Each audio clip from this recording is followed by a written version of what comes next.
Merci, Monsieur le Président. Monsieur le Président, Monsieur le Ministre, Monsieur le Président de la Commission des Finances, Monsieur le Rapporteur général, mes chers collègues. Les députés démocrates ne peuvent s'exprimer ce jour sur leur dernier projet de loi de finances de la législature sans avoir un mot sur les territoires. Pour les collectivités territoriales, mais cela a été rappelé juste avant moi, après d'incessantes grandes réformes territoriales qui s'enchaînaient au fil des majorités, cette législature a d'abord été la législature de la stabilisation, pas de redéfinition des régions ni de création d'un nouvel échelon territorial. Cette stabilité de l'organisation territoriale, alliée à un maintien à niveau constant de la DGF, après une très forte baisse les dernières années, a permis aux élus locaux de mieux se protéger et de développer leurs projets avec une confiance accrue. Plus encore, s'agissant notamment des dotations aux communes, je voudrais ici souligner le fait que nous avons su les adapter, comme l'illustre la dotation de soutien aux communes pour la biodiversité, qui cible les communes dont une large partie du territoire est située en zone Natura 2000, en parc national ou en parc naturel marin, pour les aider à financer les besoins spécifiques qui ressortiraient de ce classement. Le montant et le nombre des collectivités éligibles ont d'ailleurs vocation à doubler d'ici 2022. Notre volonté de soutenir les collectivités s'est aussi traduite en 2020 et en 2021 par le fameux filet de sécurité en faveur du bloc communal, qui peut être résumé en un mot par la prise en charge par l'État du coût de la crise sanitaire pour le bloc communal. Pour les plus fragiles de nos territoires, et notamment pour les quartiers de la politique de la ville, je veux saluer les augmentations de la DSU et de la DPV. Ces dotations sont en progression constante depuis le début de la mandature, avec un effort encore accru cette année qui doit être souligné. La bonne résistance des collectivités territoriales à la crise leur permet aujourd'hui d'être le fer de lance de la relance, ce dont nous ne pouvons que nous réjouir. Je crois aussi pouvoir dire que nous avons eu une approche constructive de la résolution des problèmes auxquels font face les collectivités, comme l'illustre l'expérimentation que nous voterons dans les prochains jours sur la renationalisation du revenu de solidarité active en Seine-Saint-Denis, qui suit celle dans certains départements d'outre-mer.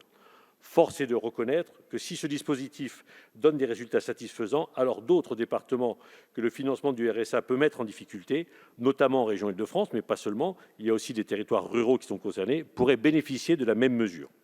L'État se tient donc aux côtés des territoires comme il s'est tenu aux côtés des entreprises pendant la crise sanitaire. Dans certaines régions comme la Corse, dont plusieurs secteurs ont été sévèrement impactés, ces dispositifs de soutien aux entrepreneurs ont vocation à être étendus. C'est dans ce sens que mon groupe a déposé un amendement pour prolonger le crédit d'impôt investissement et que j'ai moi-même déposé des amendements complémentaires pour pérenniser et améliorer et renforcer ce dispositif de crédit d'impôt.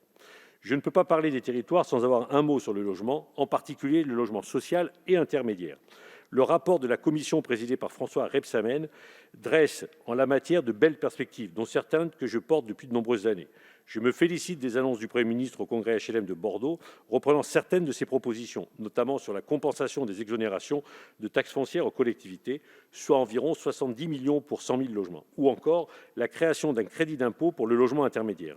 Je regrette néanmoins que le texte que nous allons examiner ne comporte pas, en l'état, mais les choses peuvent s'améliorer dans le débat, d'incitation à libérer le foncier pour permettre la construction de logements.